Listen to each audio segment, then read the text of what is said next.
සාදු සාදු සාදු අවසරයි ස්වාමීන්ද්‍රයන් වහන්ස නමෝ තස් භගවතු අරහතු සම්මා සම්බුද්දස්ස නමෝ තස් භගවතු අරහතු සම්මා සම්බුද්දස්ස නමෝ තස් භගවතු අරහතු සම්මා සම්බුද්දස්ස බුද්ධං සරණං ගච්ඡාමි බුද්ධං සරණං ගච්ඡාමි ධම්මං සරණං ගච්ඡාමි ධම්මං සරණං ගච්ඡාමි සංඝං සරණං ගච්ඡාමි සංඝං සරණං ගච්ඡාමි ဒ ුතියම්පි බුද්ධං සරණං ගච්ඡාමි ဒ ුතියම්පි බුද්ධං සරණං ගච්ඡාමි ဒ ුතියම්පි ධම්මං සරණං ගච්ඡාමි ဒ ුතියම්පි ධම්මං සරණං ගච්ඡාමි ဒ ුතියම්පි සංඝං සරණං ගච්ඡාමි ဒ ුතියම්පි සංඝං සරණං ගච්ඡාමි තතියම්පි බුද්ධං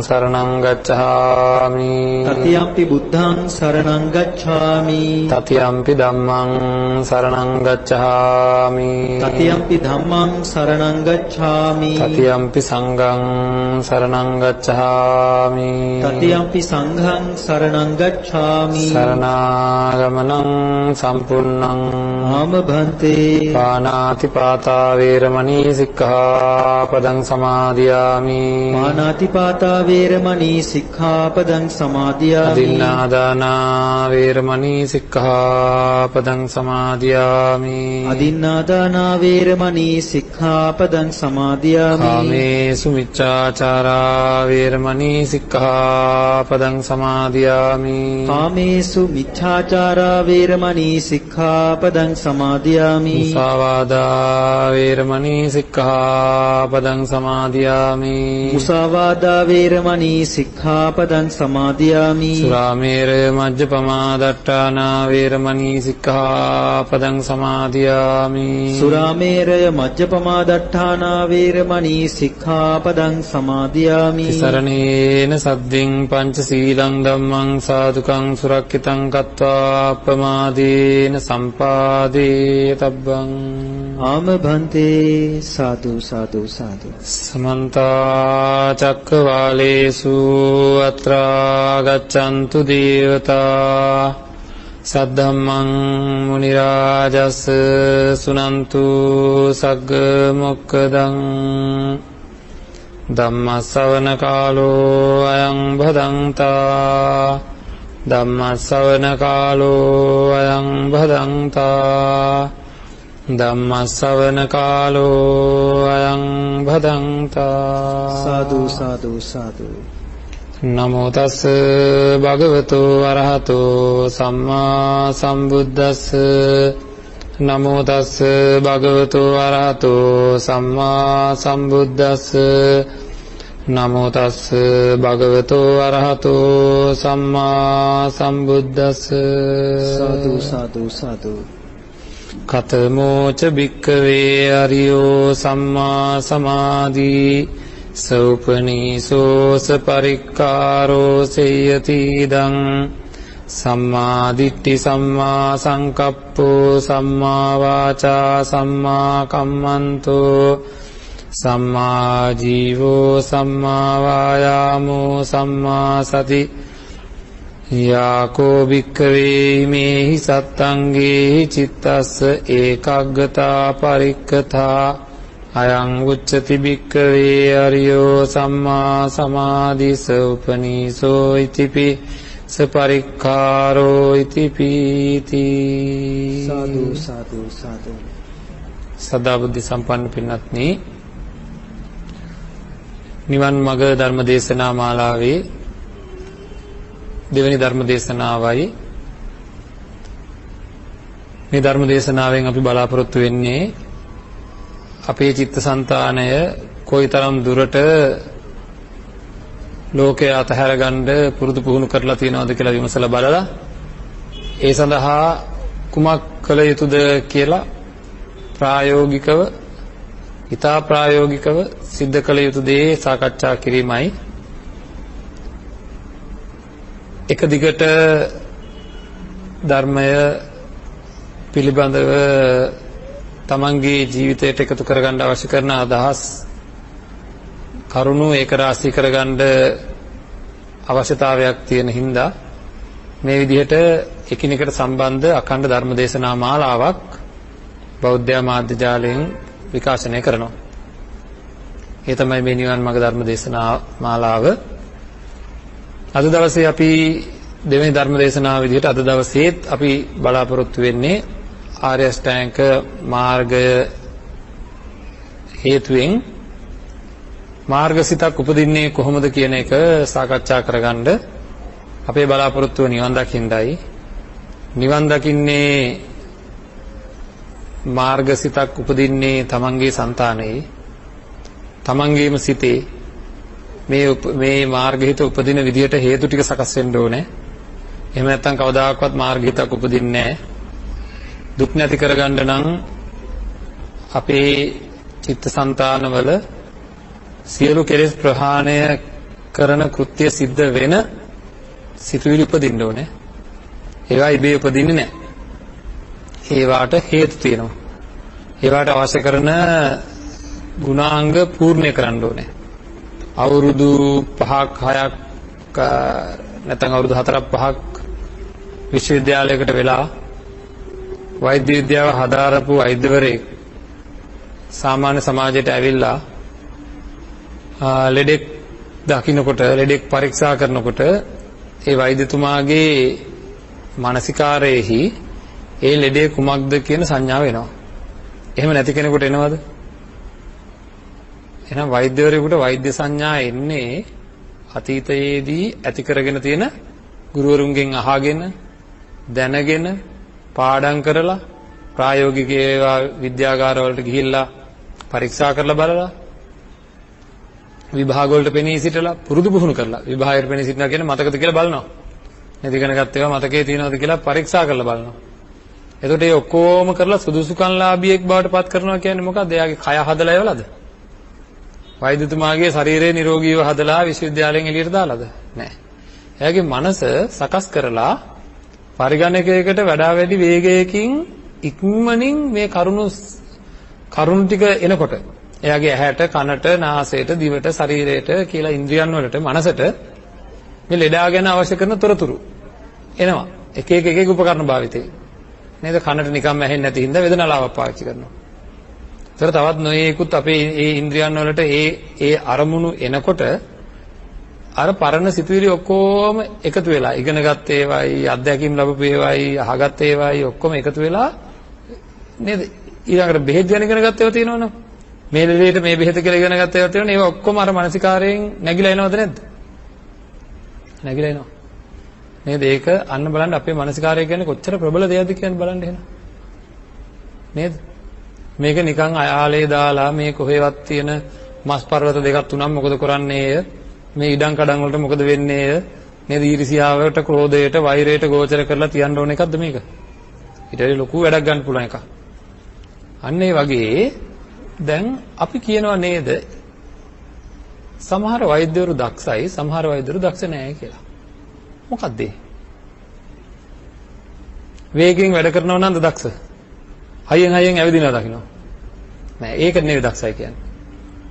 අපි ගිහිල්ලා ලෙඩේ විස්තරය කියපුවාම අපි හිතමුකෝ වෛද්‍ය සභාවක ඉස්සරහා කියනවා. ලෙඩේ විස්තරය කියනකොට එක එක වෛද්‍යවරයෙක් හඳුනා ගන්න විදිහේ වෙනස්කම් තියෙනවද නැද්ද? ඇයි? ඒ කෙනාගේ තුල තියෙන මතකයන් අත්දැකීම් වල වෙනස්කම් අනුව නේද? ඒවා මත නේද එයාගේ දක්ෂතාවය රඳා පැවතිලා තියෙන්නේ. සමහර අය හරියටම විනිශ්චය කරන අතර වාරේ සමහර අයට හරියටම විනිශ්චය කරගන්න බැරි වෙනවා. වරදිනවා. නේද? එහෙනම් එකේ ඕනම ශේෂ්ත්‍රයක එක එක්කෙනාට තියෙන දක්ෂතා එකම. වැඩි දක්ෂතාවයක් නැති කෙනාටත් අපි කියනවා වෛද්‍යවරයෙක් කියලා. අනිත් එක්කෙනාටත් කියනවා වෛද්‍යවරයෙක් කියලා. අඩු දක්ෂතාවයක් තියෙන කෙනාටත් කියනවා එයා වෛද්‍ය වෘත්තියෙන් කටයුතු කරනවා කියලා. වැඩි දක්ෂතාවයක් තියෙන කෙනාටත් එහෙම කියනවා. නේද? එහෙනම් අපේ සිත්වල ඇති වෙන සිතුවිලි වල වඩා වැඩි බලවත්කමක් තියෙන සිතුවිලි එකම ශේෂ්ත්‍රයක උපදිනවද නැද්ද? උදාහරණයක් මෛත්‍රිය. අපි ඊයේ ධර්ම දේශනාවේදීත් මේ පිළිබඳව සාකච්ඡා කරා. මෛත්‍රිය කියන උදාහරණය අරගෙන එක එක්කෙනාට එකම සිද්ධියක් ගත්තොත් අපි මෙතෙන්ට මම යම් කිසි තරුණ දරුවෙක් එක්කන් එනවා යම් රෝගයක් වැළඳිලා තියෙනවා. තරුණ කාලේ හැදෙන්නේ නැති රෝගයක් වැළඳලා තියෙනවා. එයා ගැන අවිහිංසා සහගත සිතුවිලි අපි ඔක්කොටම ඇති වෙයි. ඔක්කොටම ඇති වෙන එකම ගන්නටද? සමහර අයට අඩුයි, සමහර අයට වැඩි. මොන හරි සිද්ධියක් උඩ මෛත්‍රිය විතරක් නෙවෙයි අකුසල් උනත් ඊර්ෂියා, ක්‍රෝධ, වෛර, මාන්න, තරහ වගේ ඒවා. තරහ කියනවා වැඩියෙන් එන වෙලාවල් තියෙනවා, අඩුවෙන් එන වෙලාවල් තියෙනවා. එහෙනම් දෙකටම කියන්නේ තරහ. නේද? එතකොට එහෙනම් කුසලය කියන එකත් අඩු වැඩි වශයෙන් ප්‍රභේද තියෙනවද නැද්ද? අඩු වැඩි වශයෙන් ප්‍රභේද තියෙනවා කුසලය කියන එක. සම්මා දිට්ඨිය කියලා කියන්නේ කුසලයක්ද අකුසලයක්ද? කුසලයක්. සම්මා සංකප්ප කියන්නේ කුසලයක්ද අකුසලයක්ද? කුසලයක්. සම්මා වාචා, සම්මා කම්මන්ත, සම්මා ආජීව, සම්මා වායාම, සම්මා සති, සම්මා සමාධි කියන්නේ කුසලයක්. එහෙම නේද? එතකොට එක එක්කෙනා තුල මොනවා හරි දැක්කහම ඇති වෙන යහපත් දැක්ම එක එක ගානද එකම ගානද? එක එක ගාන. නේද? එක එක්කෙනා තුල මොනවා හරි දැක්කහම අහනකොට තේරුම් ගන්නකොට ඇති වෙන දැන් පංචකාම සම්පත්තිය දැකලා නෙක්ඛම්ම සංකල්පනා ඇති වෙන ප්‍රමාණය එක එක්කෙනාගේ එකම ගානද වෙනස්ද? වෙනස්. එක්කෙනෙක්ම ගත්තොත් කාලෙන් කාලයට වෙනස්කම් ඇති වෙනවද නැත්නම් හැමදාම එක ගානද? නෙක්ඛම්ම සංකල්පනා හොඳටම වැඩි වෙච්ච කාලයක පංචකාම සම්පත්තිය අයින් කරන්න ඕනේ කියලා ප්‍රබල සිතුවිලි ඇති වෙච්ච කාලයක සමහර අය සිවුරු දා ගන්නවා. සමහර අය සිවුරු දාගෙන ටික කාලයක් යනකොට නෙක්ඛම්ම සංකල්පනා අඩු වෙලා ඒකේ බලය අඩු වෙනවා. ඊට වැඩිය කාම සංකල්පනාවල බලය වැඩි වුණොත් මොකද වෙන්නේ? හිමින් එනවා කොහොමද? නේද? එතකොට මේ ඔක්කොටම හේතුව ඒ සිතුවිලි වල තියෙන බලයද නැද්ද? නෙක්ඛම්ම සංකල්පනා තියෙන සමහර අය බ්‍රහ්මචාරී ජීවිතයක් ගත කරමින් නිවසට වෙලා ඉන්නවා. හැබැයි පැවිදි වෙන්න බෑ යාට. සමහර අය පැවිදි වෙලා වනගත වෙන්න බෑ. සමහර අය වනගත වෙනවා. එහෙනම් ඒ ඔක්කොටම කියන්න වෙන්නේ නෙක්ඛම්ම සංකල්පනා කියලාද නැද්ද? නේද? එහෙනම් එකම කුසලයන්ගේ ප්‍රභේද තියෙන බව තේරෙනවද නැද්ද? නෙක්ඛම්ම කියන හැඟීම කියලා ගන්න. අපි කට්ටිය පෙළ ගැස්සුවොත් එහෙම එක එක්කෙනාට තියෙන ප්‍රමාණය අනුව පංචකාම සම්පත්තිය පෙන්නලා නෙක්ඛම්ම හැඟීම් තියෙන විදිහට පෙළ ගැස්සුවොත් අපි හිතමුකෝ පංචකාම සම්පත්තියට තියෙන ඇදිල්ලට අපිව ගිහලා නතර වෙනවා කියලා නිකන් කාන්දමකට ඇදෙනවා වගේ. එහෙනම් අපි එක එක්කෙනා නවතින එක තැන්වල නේද? සමහර කට්ටිය ඈතින් නවතිනවා, සමහර කට්ටිය ළඟටම ඇදෙනවා. අන්න බලන්න අන්න එහෙමගේ ඇදිල්ලක් තියනවද නැද්ද? එතකොට ඒ කෙනා තුල තියෙන දක්ෂතාවය නේද? දැන් අපි දන්නවා මට මොන හරි එකට ඊයේ තරහ ගියා කියලා හිතන්නකෝ. තරහ ගිහිල්ලා ඉන්නකොට හැන්දෑවේ අපි ඊයේ දවසේ ධර්ම දේශනාවේදී මේ විදිහටම පැහැදිලි කරා මම ආයෙත් මතක් කරන්න. හැන්දෑවේ කවුරු හරි ඇවිල්ලා තරහ ගිය එක්කෙනා ගැන කේලමක් කියනවා. දැන් අන්නතර පරණ තිබ්බ තරහයි අර කේලම් හින්දා ඇති වෙච්ච තරහයි දෙකම වැඩි වෙලා ඒක තව වර්ධනය වෙනවද නැද්ද? දැන් වර්ධිත සිතුවිලි තමයි ඇති වෙන්නේ. දැන් වර්ධනය වෙච්ච තරහත් එක්ක පරණේවයි වර්ධනය වෙච්ච තරහයි හේතු වෙලා ඊට පරිදි වර්ධනය වෙනවද නැද්ද? ආගේ වර්ධනය වෙනවා. අන්තිමට නේද අපි කියන්නේ අන්න දැන් පුපුර ඉන්නවා කියලා කියන්නේ. අන්න ඒ වගේ තමයි. නේද? ඒක ගොඩක් වැඩිලා. අමාරුයි ඉන්න. එහෙනම් ඒ වගේ එකම හැඟීමක් අපේ වර්ධනය වෙනවා. නේද? ඒ විතරක් නෙවෙයි අපිට හොඳට තේරෙනවා ඔන්න මට නුරුස්සන වැඩක් කරන හින්දා තරහ ගියා. එයාම මට බැන්නා. එයා ගැන කවුරු හරි කේලම් කිව්වා. අන්න ඒ සිද්ධ වෙච්ච සිද්ධි හේතු වෙලා. හේතු වෙලා විතරක් නෙවෙයි අර වර්ධනය වෙනවා කියන්නේ එකතු වෙලා. හේතු වෙලා එකතු වෙලා අලුත් ඇති වෙනවද නැද්ද? අපේ සිතේ. නේද? අර එකතු වෙනවා වගේ හරියට නිකන් පරණ තරහවල් එකතු වෙන්නේ කවුරු හරි කෙනෙක් මොන හරි කියලා හොඳට ඉන්නවා. බැන්න ගමන් පරණ බැන්නේවත් ඔක්කොම මතක් වෙනවා ඇසල. පරණේවත් හේතු වෙනවා. නේද? හේතු වෙලා එකතු වෙලා ඊටත් වැඩිය ලොකු ඒවා හැදෙනවා.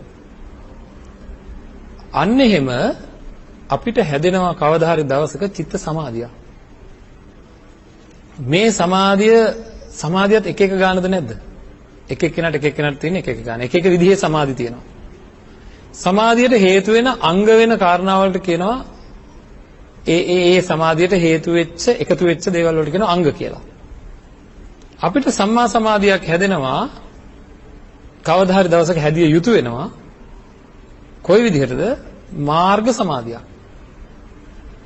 හරිද? ඒක තමයි සෝවාන් ඵලයට ඉස්සෙල්ලා ඇති වෙන ප්‍රහාණය අවස්ථාවේ අපි කියන්නේ මාර්ගසිත කියලා කියන්නේ ඒකයි. මාර්ගයෙන් පස්සේ තමයි පලස්ත කෙනෙක් බවට පත් වෙන්නේ. අපේ අරමුණ උතෙන්ට ළඟා වීම. මෙන්න මෙතෙන්දී මොකද වෙන්නේ? අර අපි කිව්වේ දැන් හේතු වෙලා එකතු වෙලා සිතුවිලි හැදෙන්නේ කියලා අතීත සිතුවිලි. මේක අපි ඊයේ දවසේ හොඳට විග්‍රහ කරගත්තා. අතීත සිතුවිලි අපිට මේ මොහොතේ හැදෙන්නේ අතීත සිතුවිලි හේතු වෙලා එකතු වෙලා. ඒක අපිට හොඳට පැහැදිලිව දැනුත්. ඒ වගේ සම්මා දිට්ඨි, සම්මා සංකප්ප, සම්මා වාචා, සම්මා කම්මන්ත, සම්මා ආජීව, සම්මා වායාම, සම්මා සති කියලා කියන කාරණා හතම. ඒ අංග හතෙන්ම හේතු වෙලා එකතු වෙලා උපදින්නා වූ සමාධියට කියනවා මාර්ග සමාධිය කියලා. ඒක හැදෙන්නේ මාර්ග හිතේ. දැන් අපි මේ ඉන්නකොට අපිව නිකන් අර අපේ සිතේ සිතුවිලි හැදෙන්නේ එක එක පරණ එකතු වෙලා. එතකොට කෙලෙස් මාත්‍රයක්වත් නැති විදිහට අංග 7ක් එකතු වෙලා හැදෙන සමාධියට කියනවා මාර්ග සමාධිය කියලා. හැබැයි ඒකෙත් ගත්තොත් දැන් අපි ඉස්සෙල්ලා කතා කරා. මෛත්‍රිය කිව්වහම පොඩි මෛත්‍රියක් තියෙන්නත් පුළුවන්, මධ්‍යම මෛත්‍රියක් තියෙන්නත් පුළුවන්, උසස්ම මෛත්‍රියක් තියෙන්නත් පුළුවන්. අංග 7 ගත්තොත් මොනවද? සම්මා දිට්ඨි, සම්මා සංකප්ප, සම්මා වාචා, සම්මා කම්මන්ත අන්න එහෙම. අන්න ඒ අංග 7 උපරිමයක් ඒ අංගත් මාර්ගාංග වෙන්න ඕනේ. හරි. මම මේක පොඩ්ඩක් මෙහෙම පෙන්නන්නම් තේරෙන්න. මොන සම්මා දිට්ඨිය මෙහෙම වැඩෙනවා කියලා හිතන්නකො එක පැත්තකින් මෙහෙම වැඩෙනවා.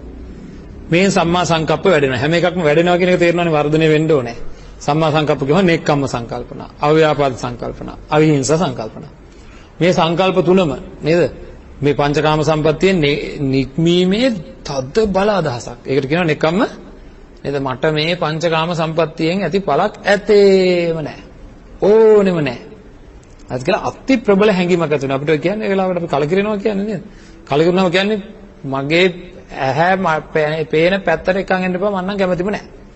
මට පෙන්වන්නම බෑ කියලා අපි කියන්නේ නේද? අන්න ඒ වගේ මුළු පංචකාම සම්පත්තිය ගැන මේ වගේ අදහසක් මේ ලෝකේ එකකින් වැඩක් නැහැ කියලා ප්‍රබල හැඟීමක්. ඒතර ඒ හැඟීම දැනටත් තියෙනවා. සැරෙන් සැරේ තියෙන හැබැයි. ඒක වෙලාවක නෑ හොඳයි කියලා හිතනවා. නේද? වෙලාවකට ඕනෙම නෑ කියලා තියෙන එක වෙලාවකට රූප ශබ්ද ගන්ධ රස ස්පර්ශ අපේ නැතුව බෑ. අඬන්නේ නැති වෙනකොට ඒකනේ. ඕනමයි කියලා හිතනවා. එහෙම තියෙද්දි දැන් තියෙන්නේ ටිකක් අඩුවේ. ඒතර මේක ප්‍රබල වෙන්න ඕනේ, මෛත්‍රිය ප්‍රබල වෙන්න ඕනේ, අවිහිංසා හැඟීම ප්‍රබල වෙන්න ඕනේ. ඊළඟට සම්මා වාචා. ඒ කියන්නේ මේ සම්මා වාචා කියන හැම වෙලේම අපේ අතුලාන්තයෙන් නිවැරදි වචනම භාවිතා කිරීම සඳහා අතුලාන්ත හැඟීමක්ද තියෙන්න ඕනේ නැද්ද? පොඩ්ඩක් එහෙම වෙනකොට මොකද ඇඟේ එහෙම හැප්පුණොත් සම්මා වාචාද වෙන්නේ? නෑ. ඔක්කොම ඉවරයි මේ ඇතුලෙන් එන හැඟීමක් එක නේද? ඒතර අපි දන්නවා පිළිවෙත තුල ඉන්න අය හරි කරුණාවන්තයි. එයාලා මොනවා කරත් අනේ හොඳින් කතා කරනවා. අනිත් අයට පුදුම හිතෙනවා. මේ බලන්නකො මෙයා මෙච්චර දේවල් කරලා තරයා මෙහෙමනේ කියලා නේද? අතපය කපලා දානකොට පවා කෙනෙක්ගේ මෛත්‍රී සාගත සිතුවිල්ල ඒ කපන කෙනා කෙරෙහි ඇති වෙන්න ඕනේ මේ ශාසනය එහෙම අපි පුරුදු කරනවා. මගේ අතපය හතර කපලා දානකොටත් මට ඒ කපලා දාන කෙනා ගැන මෛත්‍රියක් ඇති වෙන්න ඕනේ. ඒ තරම් එහාට මේ හිත පුරුදු කරන්න පුළුවන්. එහෙම පුරුදු කරලා අර බලන්න කෙනෙක් ළඟ තියෙන මෛත්‍රී සහගත සංකල්පනා වලට වැඩිය තව කෙනෙක්ගේ වැඩි. එතකොට මේ ඊළඟට සම්මා වාචා, සම්මා කම්මන්ත, සම්මා ආජීව, සම්මා වායාම, සම්මා සති කියන ඒවා උපරිම තලයකට අට පැත්තකින් දැන් ඔන්න සම්මා දිට්ඨි වර්ධනය වෙනවා, සම්මා සංකප්ප, සම්මා වාචා, සම්මා කම්මන්ත මේ විදිහට අට පැත්තකින් මෙහෙම වර්ධනය වෙලා දැන් උපරිම තලයට වර්ධනය වෙලා. ඒවා උපරිම තලයට වර්ධනය වුණාම කියනවා මාර්ග අංග බවට පත් වෙනවා කියලා. හරි එතකන් තියෙන ඊට පල්ලෙහා. අපි ඉදිරියේ කරන ධර්ම දේශනාවලදී ඒ එක එක අංගය කුමන තත්වයකට වර්ධනය වෙන්න ඕනද කියලා හෙට දවසේ සම්මා දිට්ඨිය, අනිද්දා දවසේ සම්මා සංකප්ප මේ විදිහට මේක අපි සාකච්ඡා කරනවා මේ ධර්ම දේශනා මාලාවේ. නමුත් දැන් අපි දැනගන්න ඕන පොදුවේ මොකද්ද වෙන්න ඕනේ කියලා. එතකොට ඔන්න සම්මා දිට්ඨිය මාර්ගාංගයක් වෙන්න ඕනේ. සම්මා සංකප්පය මාර්ගාංගයක් වෙන විදිහට වර්ධනය වෙන්න ඕනේ. සම්මා දිට්ඨිය මාර්ගාංගයක් වෙන විදිහට වර්ධනය වෙන්න ඕනේ. සම්මා සංකප්පේ මාර්ගාංගයක් වෙන විදිහට වර්ධනය වෙන්න ඕනේ. සම්මා වාචා මාර්ගාංගයක් වෙන විදිහට වර්ධනය වෙන්න ඕනේ.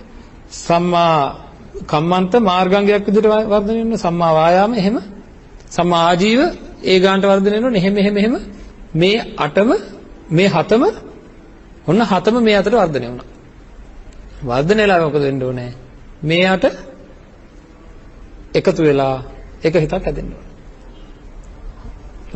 මේ හතම හේතු වෙලා සමාධියක් හැදෙනවා. ආන්ගේ සමාධියට කියනවා මාර්ග සමාධිය කියලා. ඔන්න සම්මා දිට්ඨිය වර්ධනය වෙනවා. අපිට දැන් තේරෙනවා සම්මා දිට්ඨිය වර්ධනය වෙන්න ඕන අපේ సంతානේ. නේද? සම්මා සංකල්ප කියන මෛත්‍රිය, අවිහිංසාව, නෙක්ඛම්ම කියන සැකසීම් අපේ වර්ධනය වෙන්න ඕනේ. ඒකට අදාළ කරන ධර්ම ශ්‍රවණය කරලා, කල්යාණ මිත්‍රය ආශ්‍රය කරලා, භාවනා කරලා එහෙම නෙක්ඛම්ම සංකල්පන ඇති වෙන්න ඕනේ. ඊළඟට අපාය බය දැකලා, පංචකාම සම්පත්තිය ආදීනව දැකලා ප්‍රබල හැඟීම් ඇති වෙන්න ඕනේ. ඒ ප්‍රබලත්වයේ ඉහළම තලයට සම්මා සංකප්ප වර්ධනය වුණාම අන්න ඒකට කියන ඒක මාර්ගාංගයක් වුණා කියලා. ඒ විදිහට අට පැත්තකින් මේ හත් පැත්තකින් මේක වැඩෙන්න ඕනේ. හත් පැත්තකින් වැඩිච්ච ටික එකතු වෙන්න ඕනේ. එකතු වෙලා හැදෙනවා සමාධියක්.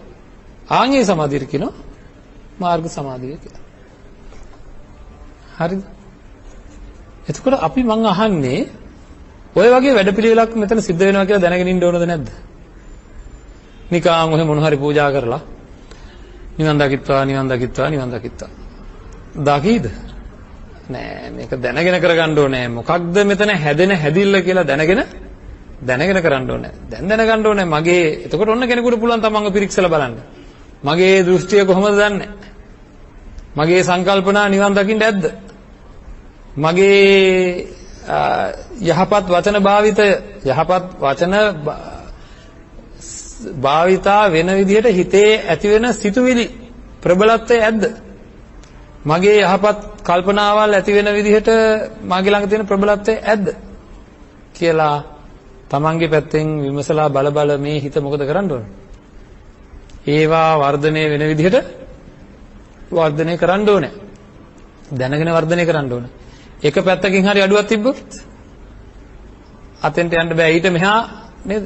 ඊට මෙහා මිශ්‍ර වීම සිද්ධ වුණාට අර අටම එකට වර්ධනය වෙන්නේ නැහැ. එහෙනම් අංග 7ක් එකට වැඩිලා 8ක් වෙන විදිහට සමාධියක් ඇති වෙන විදිහට අපි අපේ වැඩ කටයුතු කරන්න ඕනේ.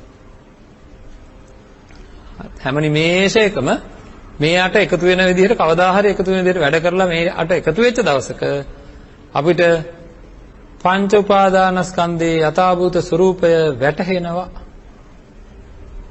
හරිද? එතකම්ම වැටහෙන්නේ නැහැ. පළවෙනි වතාවට මාර්ගාංග වෙනකොට ඇයි? එතන තියෙනවා ඒකට අදාළ ඒවා. ඇයි? හිත බොහෝ විසිරෙන අයහපත් වචන අයහපත් ක්‍රියා නැ හිත විසිරෙනකොට ඇත්ත පේන්නේ නැහැ.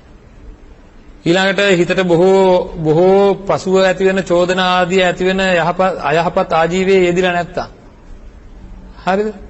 ලෝකය අල්ලාගන්නේ නැතුව බෙදිලා යන විදිහට අවශ්‍ය කරන මෛත්‍රිය ආදී වැඩිලා නම් දැන් අපි එක එක්කෙනා ලෝකේ ඉන්න කෝටි 700ක් සෙනග ඉන්නවනම් ඕකෙන් දෙන්නේ තුන් දෙනෙක් දැඩි වල්ලගෙනද නැද්ද? ඔන්න අපි මේ කට්ටිය බෙදලා මගේ හිතවත් කට්ටිය, අහිතවත් කට්ටිය, මැදිහත් කට්ටිය, වෛරී කට්ටිය කියලා මේ මස් පර්වත බෙදලා. අන්නේ බෙදිලි නැති වෙලා ඔක්කොම එක ගානට වැටෙනකොට අපේ හිත විසිරෙනව අඩු වෙනවද නැද්ද? අන්න බලන්න ඔය හැම අංගයකින්ම සමාධියට හේතුවක් වෙනවා. යහපත් දෘෂ්ටිය කියලා කියන්නේ වැරදි දෘෂ්ටිින්ද සත්‍යය, පුද්ගලයාය, අහවල් කෙනා අහවල් දේ කරාය, අහවල් කෙනා අහවල් දේ කරාය කියලා ඔන්න වැරදි දෘෂ්ටි තියෙනවා. එහෙම සත්‍යයේ පුද්ගලයෙක් නැතිය මෙතන තියෙන නාම රූප પરම්පරාවක් විතරය කියලා ඇතිවන්නා වූ යම්කිසි යහපත් දෘෂ්ටියක් තියෙනවද? එහෙමනම් ඒක සමාධියට හේතු වෙනවද නැද්ද? පැහැදිලිව තේරෙනවා යහපත් දෘෂ්ටිය. එතකොට දෘෂ්ටිය ඉහළ මට්ටමකට යනකොට සමාධිය ඉහළ මට්ටමකට යනවා.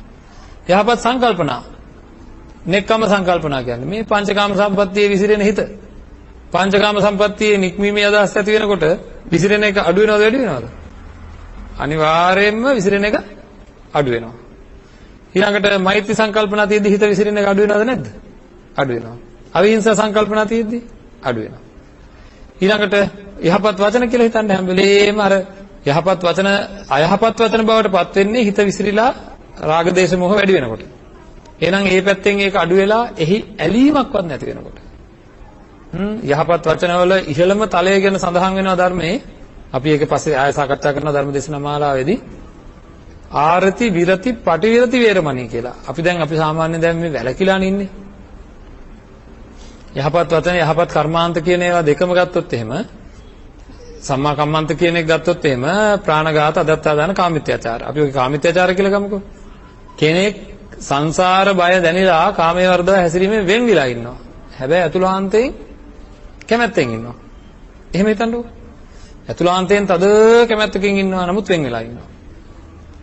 සමාධියට හේතු වෙනවද එහෙම ඇතුළාන්තයෙන් තියෙන කැමැත්ත හින්දා හිත විසිරෙනවද එකඟ වෙනවද? හිත විසිරෙනවා අනිවාර්යෙන් නේද? අමාරුවෙන් දරාගෙන ඉන්නවා. සීලය කැඩෙන්නේ නැහැ. හැබැයි මේක මාර්ගාංග වෙන වෙලාවේ මාර්ගාංග වෙන මොහොතේ මේක අසුභය ආදිය වඩලා හොඳින් අවශ්‍ය කරන සියලු දේ කරලා ඇයි එතන තියෙනවනේ තව සම්මා සති කියලා හැම තියෙනවනේ නේද? මාර්ගාංග මේ ආර්ය අෂ්ටාංගික මාර්ගය. එතකොට මොකද වෙන්නේ? එයාට මේ සිත කාමයේ වර්ධවා හැසිරීමෙහි යම්කිසි ඇලීමක් තියෙනවා නම් ඒකත් අයින් වෙනවා. ඒකෙන් වෙන් වෙනවා. ඒකෙන් සම්පූර්ණයෙන්ම වෙන් වෙනවා. දැනට වේරමණී විතරයි වැලකීම විතරයි. ඒ අවස්ථාව වෙනකොට අපේ වර්ධනය වෙන්න ඕනේ. ඒ වැලකීම හේතු කොටගෙන අපි කරගෙන යන වැඩපිළිවෙල හේතු කොටගෙන ප්‍රතිපත්තිය හේතු කොටගෙන අපේ හිතේම ආරති විරති පටිවිරති කියලා වේරමණී කියලා හතරක්ම උපදිනවා. ඒ කියන්නේ මොකද්ද? ඇලීම් මාත්‍රයක්වත් නැහැ. කාමයේ වර්ධව ඇසිරීමෙන් සම්පූර්ණයෙන් වෙන් වෙලා. ඒ කියන්නේ හිත වෙන් වෙලා සම්පූර්ණයෙන්. හරියට දැන් බලන්න මේ ලෝකේ අපි ජීවත් වෙනකොට වටපිට බලලා මෙහෙම අරමුණු ගන්නේ ඒ අරමුණු ගැනීම තුල රාග ආදී කෙලෙස් ධර්ම වලට අදාළ අරමුණු තියෙන්න පුළුවන්. ඒවත් එක්ක ඇලීම් තියෙනවා. ඒවත් එක්ක හිතේ යම්කිසි ආකාරයක බර ගතිය, අපහසු ගතියක් තියෙනවා. එතකොට ඒ බර ගතිය, අපහසු ගතිය කියන එක තියෙන්නේ ඇලීම තියෙන හින්දා. ඇලීම් මාත්‍රයක්වත් නැත්නම් නිකන් පාර යනකොට ලයිට් කනුවක් දැක්කා වගේ. තව කෙනෙක් දකින්නට පාර යනකොට ඉතින් ලයිට් කනුවක් දැක්කා කියලා. එහි ඇලීමක් තියෙනවද? ආයේ ඇලීමේ වෙන්වීමක් නේද? ඒක සම්පූර්ණයෙන් වෙන් වෙලා ඒක කෙරේ ඇලීමේ. ආන් ඒ වගේ නම් ලෝකේ කෙරෙහිම. හිත විසිරෙන්නේ නැහැ. නේද? අන්නේ ගානට ඇත්ත වෙනෙහි කරලා සකස් කරගන්න ඕනේ. මේ හිත සම්පූර්ණයෙන්ම හාත්පසින්ම සකස් කරනවා. මොනවටද? කිසිම තැනක විසිරියා නොදී හැම පැත්තෙම ඒක ආරම්භණයකට එන විදිහට. ඒකයි දැන් කුහනා ලපනා ආදී භාවිත ඒ කියන්නේ තමන්ට ලාභ සත්කාර ලැබෙන විදිහට කතා කිරීම, ක්‍රියා කිරීම, නිමිති දැක්වීම වගේ ඒවා හින්දා ඇතුළාන්තයෙන් වෙන්නේ මොකද්ද? මේ ලෝකෙම මොහොතක් ඉඳන් මේ ලෝකෙම පංචකාම සම්පත්තියට පොරාලනවද නැද්ද? ඇහෙන් දකින රූප, කනෙන් අහන ශබ්ද අපි විතර නෙවෙයි තිරිසන් සත්තු පවා.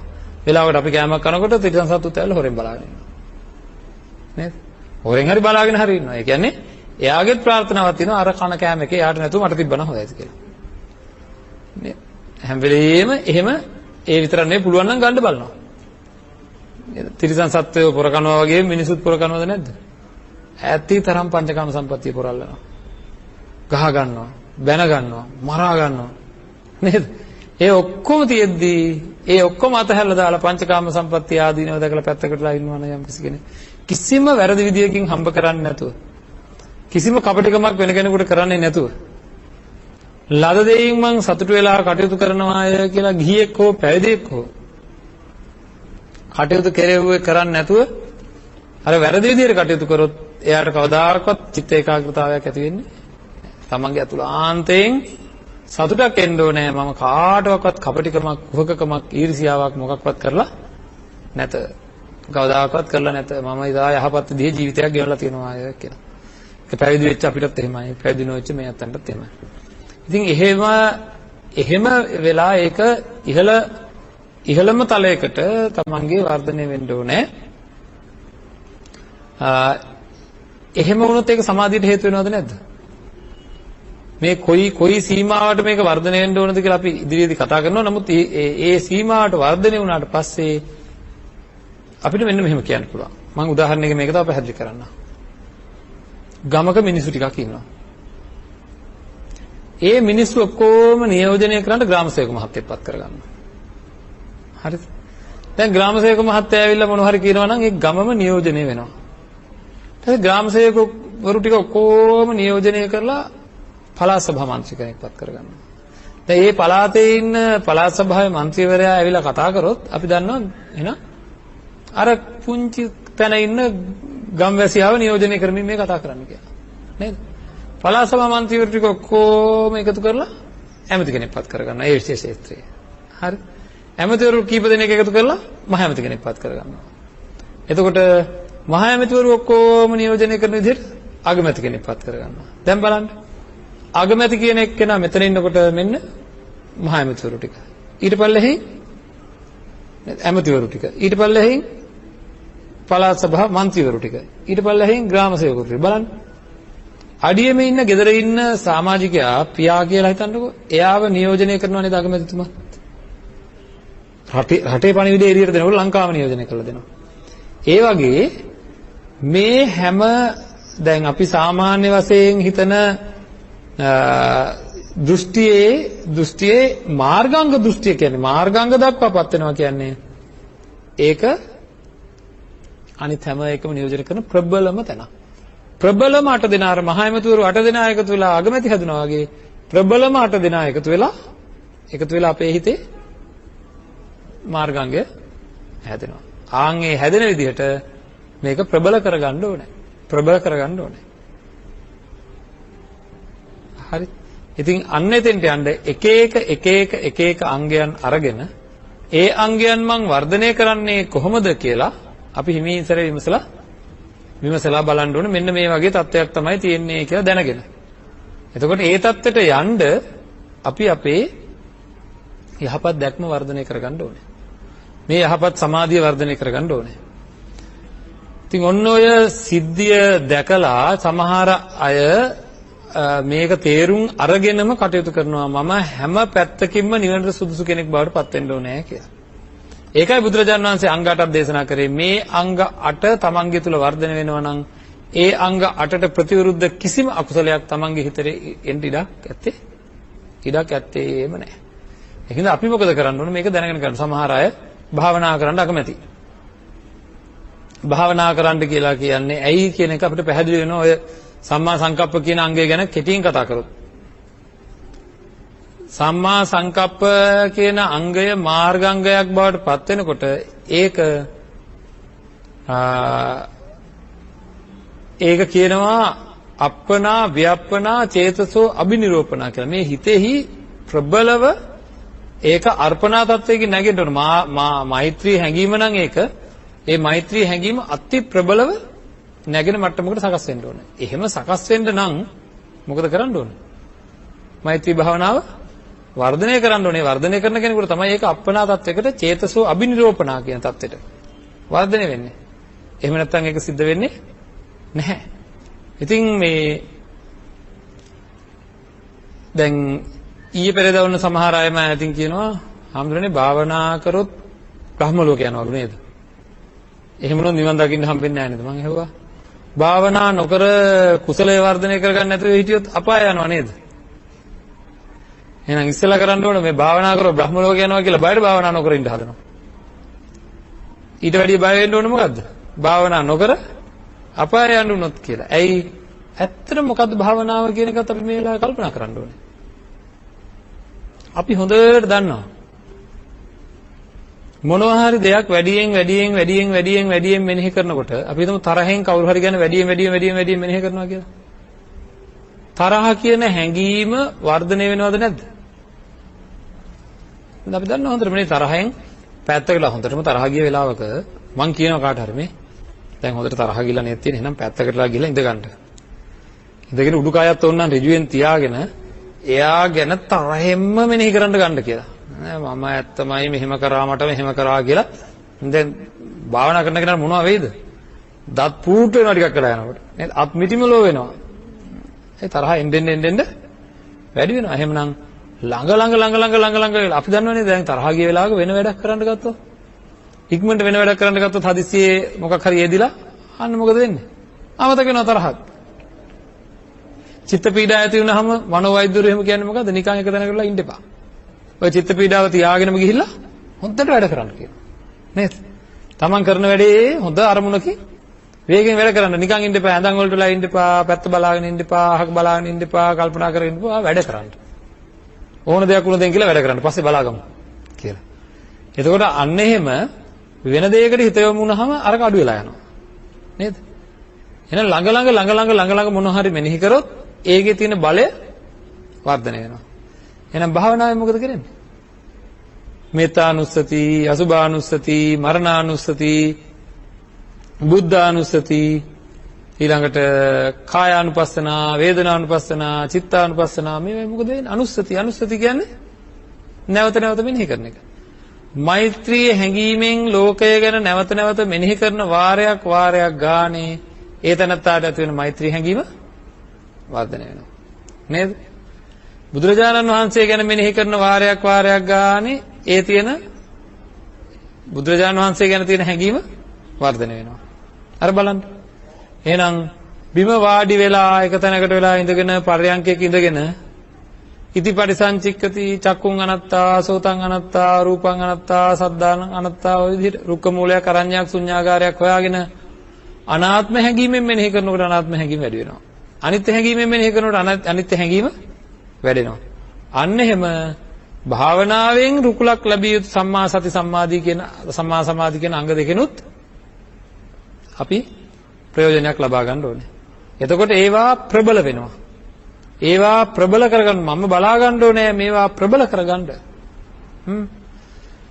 ඊළඟට යහපත් වචන කතා කරනකොට යහපත් ක්‍රියාවන් සිද්ධ කරනකොට ඒවට අදාළ හැඟීම් ප්‍රබල වෙලා ඒවායින් වැළකීලා ඉන්න තියෙන හැඟීම ප්‍රබල වෙනවා. එතකොට මෙහෙම අටපැත්තකින් සංවර්ධනය වෙලා ආරක්ෂා වෙලා අපේ හිත කිසියම්ම කිසි අකුසල ධර්මයකට යන්නේ නැතුව අංග 8 එකතු වෙන්න නම් අපි තියෙන ලොකු වැඩ පිළිවෙලක් තියෙනවා කරන්න. මුළු දේශනා මාලාවේම බලාපොරොත්තු වෙන ඔන්න වැඩ පිළිවෙල ගැන ටිකෙන් ටික සාකච්ඡා කරන්න. ඒක අපිට හොඳට තේරෙන්න ඕනේ මේ හිතේ අතීතයේ දේවල් උපනිශ්‍රය වෙලා නැත්තම් හේතු වෙලා සපරික්කාරෝ එකතු වෙලා තමයි සිතුවිලි හැදෙන්නේ. අතීත සිතුවිලි හේතු වෙලා වෛද්‍යවරයාගේ අතීත සිතුවිලි හේතු වෙලා එකතු වෙලා එයාට වෛද්‍ය හැඟීම් නේද? ලෙඩ ගැන හැඟීම් උපදිනවා වගේ කිසියම්ම කිසි අකුසල ධර්මයකට මේ හිත ඇදලා යන්න නොදී අපි ක්‍රමානුකූලව අපේ සිතුවිලි වර්ධනය කරගන්න ඕනේ. හරි? හැම පැත්තකින්ම. ඉතින් මේවා දැනගෙන කරන්න ඕනද නැද්ද? දැන් බලන්න ප්‍රාණඝාතයෙන් අයින් වෙලා ඉන්න උදාහරණයක් විදිහට. සමහර අය ප්‍රාණඝාතයෙන් අයින් වෙනකොට එයාට ඇති වෙන අදහස තමයි මටත් මේ වගේ විපාක ලැබෙයි කියලා. අදත්තාදානෙන් අයින් වෙනකොටත් එහෙමයි. නේද? බයට. කාමිත්‍යාචාරයෙන් අයින් වෙනකොට ලැජ්ජාවට සමහරවට. ඒ එකක්වත් නෙවෙයි. හරියටම මේක සමාදන් වෙන කෙනා නිවන් දැකීම සඳහාම මම ප්‍රාණඝාතයෙන් අයින් වෙනවා. අදත්තාදානෙන් අයින් වෙනවා කියලා දැනගෙනමයි අයින් වෙන්නේ. ඇයි? පංචකාම සම්පත්තියේ හින්දාද නැද්ද ප්‍රාණඝාත? පංචකාම සම්පත්තියේ හින්දාද නැද්ද අදත්තාදාන? කාමිත්‍යාචාර, මුසාවාද, පිසුනාවාච, පරුසාවාච, සම්ප්‍රප්පලාපා ඔක්කොම ඔන්නේ පංචකාම සම්පත්තිය විශේෂයිද නැද්ද? එහෙනම් අතහැරීම කියලා බුදුරජාණන් වහන්සේම දේශනා කරලා තියෙන්නේ මොකක්ද? මේ බලන්න එක බ්‍රාහමණෙක් එක වෙලාවක තමන්ගේ ගෙදර දොරේ කටයුතු, ව්‍යාපාර කටයුතු ඔක්කොම අයින් කළා දානවා. අයින් කළා දාලා දැන් පැවිද්දෙක් වගේ ජීවත් වෙනවා. බුදුරජාණන් වහන්සේට මේ බ්‍රාහමණයා මුණ ගැහෙනවා. බුදුරජාණන් වහන්සේ හරියටම අරමුණටම කතා කරනවානේ අවශ්‍ය වෙලාවට. ඒක හින්දාම මේ බ්‍රාහමණයාගේ තියෙන මාන්නය පැවිද්දෙක් වගේ කියන මාන්නය අයින් කරන්න මොකද කරන්නේ? ගිහියා කියලාම කතා කරනවා. ගිහවිය කියලා කතා කරනවා. ඉතින් මේ මනසට හරියට තරහ යනවා. තරහ ගිහලා කියනවා මම ගිහියෙක් නෙවෙයි මම ව්‍යවහාර සමුච්ඡේද කරලා ඉන්න කෙනෙක්. ව්‍යවහාර සමුච්ඡේද කරලා ඉන්න කෙනෙක් කියලා. ඊට පස්සේ බුදුරජාණන් වහන්සේගෙන් මේ බ්‍රාහමණයා අහනවා බුදුරජාණන් වහන්සේ දේශනා කරනවා ඒක ඇහිලා ආර්ය විනයෙහි ව්‍යවහාර සමුච්ඡේදය කියන්නේ ඕක නෙවෙයි කියලා. මෙයා කරලා ඉන්න මොනවද? ගෙදර දොරේ කටයුතු, ගෙදර දොරේ කරන ව්‍යවහාර කපලදාර සමුච්ඡේද කියන්නේ කැපිලා යනවා කියන එක. එයා කියන්නේ එයා ඒවා අයින් කරලා තියෙන කියලා. අතහැරලා තියෙන කියලා කියන්නේ මේ. ආර්ය විනයෙහි ව්‍යවහාර සමුච්ඡේද කියන්නේ ඕක නෙවෙයි කිව්වහම මේ බ්‍රාහමණය අහනවා මොකක්ද කියලා. එතකොට බුදුරජාණන් වහන්සේ දේශනා කරනවා ප්‍රාණඝාතයෙන් වෙන්වීම. සියලු සත්‍යයන් කෙරෙහි මෛත්‍රියෙන් වාසය කිරීම. අර බලන්න අතහරින් ප්‍රාණඝාතයෙන් වෙන් වෙන්න පංචකාම සම්පත්තියේ යම් දේවල් අතහරින්න ඕනද නැද්ද? අදත්තාදානයෙන් වෙන් වෙන්න පංචකාම සම්පත්තියේ යම් දේවල් අතහරින්න ඕනද නැද්ද? කාමයේ වර්ධවා හැසිරීමෙන් වෙන් වෙන්න අතහරින්න ඕනද නැද්ද? බොරු කීමෙන් වෙන් වෙන්න අතහරින්න ඕනද නැද්ද? සුරාපානයෙන් නැත්නම් පිසුනා වාචයෙන් වෙන් වෙන්න අතහරින්න ඕනද නැද්ද? පරුසා වාචයෙන් වෙන් වෙන්න අතහරින්න ඕනද නැද්ද? සම්ප්‍රප්පලාපාවෙන් වෙන් වෙන්න අතහරින්න ඕනද නැද්ද? අන්න ප්‍රායෝගික ජීවිතයේ අපි ආර්ය අෂ්ටාංග මාර්ගය වර්ධනය කරන ඉස්සෙල්ලාම ওই පැත්ත අතහරින්න ඕනේ. ටික ටික සමාදන් වෙලා අතහරිනවා. ඊළඟට ඒ විතරද බලන්න.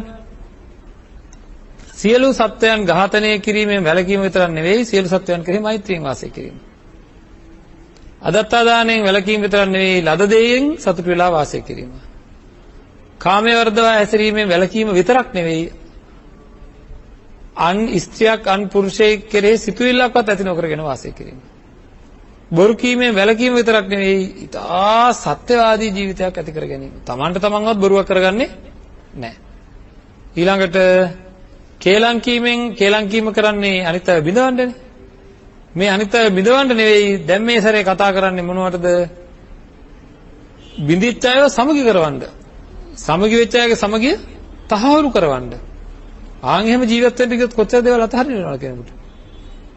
ඊළඟට පරුස වචන කීමෙන් වැළකෙනවා විතරක් නෙවෙයි මනවඩන වචන පාවිච්චි කරනවා. අනිත් අයට යහපතක් මුදා වෙන වචන පාවිච්චි කරනවා. ඒ කියන්නේ එහෙම පාවිච්චි කරන්නේ අනේ මං තව කෙනෙක්ව රිද්දවන්නේ මොකටද? මාත්‍රයක්වත් රිද්දවන්නේ මොකටද කියන සංකල්පනා තියෙන්න ඕනේ. එතකොට හිස් වචන කතා කිරීමෙන් වළකීම සීලය ඊටත් වැඩිය ගුණවන්තකමක් ලොකු අතහැරීමක් අතහරින්න ඕන. කොහොමද? හැම වෙලේම යමෙක් කතා කරනවා නම් ඒක අර්ථවාදී, ධර්මවාදී, විනයවාදී අන්න එහෙම ප්‍රයෝජනවත් දෙයක්ම කතා කරන්න ඕනේ. ඒකට ඔන්න ඔය විදිහට අපි ක්‍රමානුකූලව අපේ මේ චිත්තසංතානය වර්ධිත හිතක් බවට පත් කරගන්න ඕන ප්‍රායෝගික ජීවිතේ. ඒ කියන්නේ වර්ධනය වෙච්ච කුසල් ඇති කෙනෙක්. එහෙම කරන කෙනෙකුට තමයි එයා තමයි ගොඩක් දේවල් අතහැරලා තියෙන්නේ. දැන් ගෙදරදීම අතාරින්න පුළුවන්, සම්ප්‍රප්පලාපව අතාරින්න පුළුවන්. රූපවාහිනියේ නාට්‍ය අතාරින්න පුළුවන්. නේද? අනුන් එක්ක එකතු වෙලා පැය ගණන් කතා කර ඉන්න එක නේ තමන්ගේ ජීවිත කාලය සීමා සහිතයි. මේ සීමා සහිත ජීවිත කාලය තුල අපි වටින ප්‍රයෝජනයක්, ඒ කියන්නේ කාටත් ප්‍රයෝජනයක් ඇති දෙයක් විතර සිද්ධ කරන්න ඕනේ. අන්න ඒ සිද්ධ කිරීම තමයි අපි බලාපොරොත්තු වෙන්නේ. එතකොට අතහරින්න වෙනවා ගොඩක් දේවල්. අපිට මේ ලෝකයට අපි හොඳටම ඇවිලා ඉන්නේ. පොඩ්ඩක් නැත්තම් මේ ලෝකේ දාලා යන්න උනොත් එහෙම ඒ තියෙන ඇලීම් සහගත තත්ත්වයන් හින්දා නැවත බැලීමේ ආසාව, නැවත ඇසීමේ ආසාව, නැවත විඳීමේ ආසාව බොහෝ වශයෙන් ඇති වෙනවා. එතකොට අර අතහරින්න යන වෙලාවේ නැත්තම් අතහැරෙන වෙලාවේ තමයි මේ ආසාවන් තියෙන්නේ. අපි බලන්න සාමාන්‍ය කෙනෙක් එක්ක ජීවත් වෙනකොට, ගෙදර දොරේ දුවලා පුතාලත් එක්ක ජීවත් වෙනකොට ගානක් නැහැ තරම්. හැබැයි යාලා කවුරු හරි පිටරටකට හරි යනවා කියලා කිව්වොත් එහෙම අවුරුදු 2කට 3කට යනවා කිව්වොත් කියපු වෙලාවෙ ඉඳලා වෙන් වෙන්න බැරි ගතියක් ඇති වෙනවා. එහෙනම් සදහටම දාලා යන්න වෙනවා කියලා හිතනොත් දැනුනොත් ලොකු තණ්හාවක් ඇති වෙනවා. රූප විශේෂ, ශබ්ද විශේෂ, ගන්ධ විශේෂ, රස විශේෂ, ස්පර්ශ විශේෂ. අන්න ඒකට සූදානම් වෙන්න ඕනේ. මේ ලෝකේ මොන දේ තිබ්බත් මම දාලා යන්න සිද්ධ වෙනවා කියලා සූදානම් වෙන්න ඕනේ. එතකොට මේ විදිහේ එක දිගට පුහුණු වෙන පුහුණු වීමක් නැතුව ඇත්ත දැක ගන්න පුළුවන් කමක් නැහැ. ඉතින් බොහෝ දේවල් අතහරින්න පුරුදු පුහුණු කරන්න ඕනේ. බොහෝ දේවල් අතහැරෙන්න නම් Tamanට ප්‍රතිපත්තියට ක්‍රමානුකූලව එන්න ඕනේ. අන්න ඒ ප්‍රතිපත්තියට ක්‍රමානුකූලව ආවොත් තමයි අපිට මේ කටයුතු සම්පාදනය කරගන්න පුළුවන් වෙන්නේ. ඉතින් හැම පැත්තකින්ම අපේ හිත පිරික්සා බලන්න ඕනේ. මම කොහොමද? සම්මා දිට්ඨි පැත්තෙන් මම කොහොමද? ඒකට මොකද කරන්න ඕනේ? සම්මා දිට්ඨියේ තියෙන ඉහළම අංගය මොකක්ද කියලා අපි හිතමු. ඉහළම අංගය 100ක් කියලා. මාර්ගාංගයේ වටිනාකම 100යි. ඒකට මම බලා ගන්නවා කොහොමද? මගේ 5යි. වෙලාවකට ඍණ 10යි, 15යි, 20යි. ඒ වගේ දල වශයෙන් අදහසක් ඇති කර ගන්න. මම මෙච්චරක් මෙහාට හදා ගන්න ඕනේ. මෛත්‍රිය 100ක් වැඩෙන්න ඕන නම් නිවන් දකින්න. ඒ අංග 8ම වැඩෙන්න ඕනේනේ.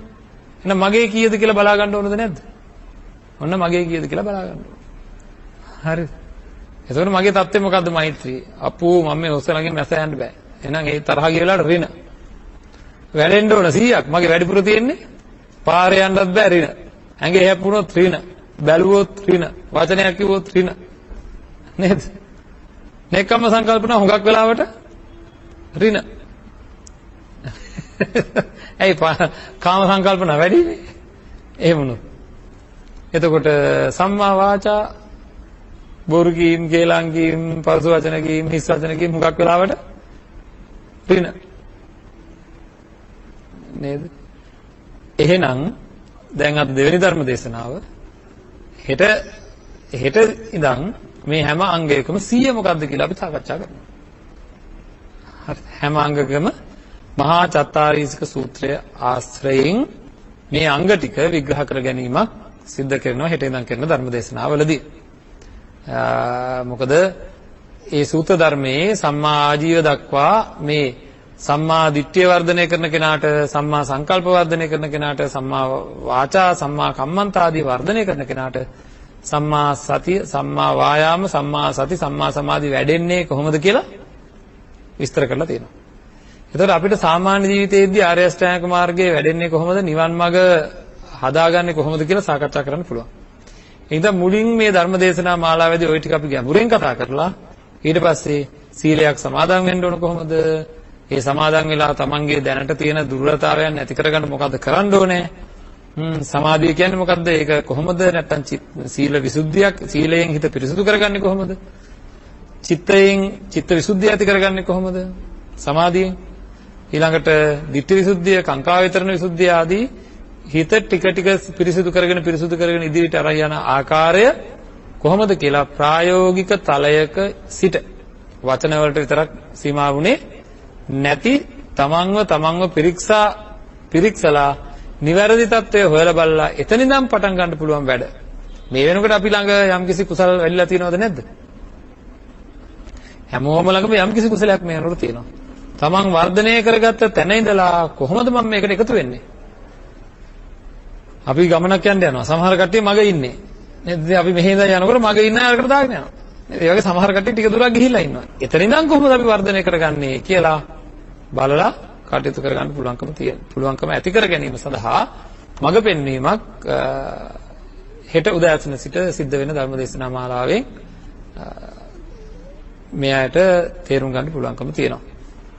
ඉතින් අපි බොහෝම පුණ්‍ය අනුමෝදනා කරනවා නිවන් මාර්ග ධර්ම දේශනා මාලාවක් විදිහට මේ ධර්ම දේශනා මාලාව සංවිධානය කරපේ කාර්ය මණ්ඩලයේ අය බෞද්ධ නාලිකාවට බොහොම පුණ්‍ය අනුමෝදනා කරනවා මේ වැනි සත්භාවයෙන් සිද්ධ කරන කාරණාව සිද්ධ කිරීම පිළිබඳව ඒ සඳහා තමන්ගේ නොමසුරු දායකත්වය ලබා දීලා කටයුතු කිරීම පිළිබඳව මේ දායකත්වයේ දරපු ඇත්තන්ටත් බොහොම පුණ්‍ය අනුමෝදනා කරනවා හැමදිනාටම උතුම් යහපත සඳහාම අනුන් වෙනුවෙන් කෙරෙන සත්භාවයෙන් කෙරෙන මේ කාරණාව තමන්ගේ ධනය යොදන් කරලා කරන කාරණාව හේතු කොටගෙන හැමදිනාටම උතුම් තත්වයකටපත් වෙන්න අවශ්‍ය කරන ශක්තිය ධෛර්යය ලැබේවා කියලා ප්‍රාර්ථනා කරනවා. ආකාසට්ටා ච බුම්මට්ටා දේවා නාග මහිද්దికා පුඤ්ඤන්තං අනුමෝදිත්වා චිරං රක්ඛන්තු ශාසනං චිරං රක්ඛන්තු දේශනං චිරං රක්ඛන්තු මං පරන්ති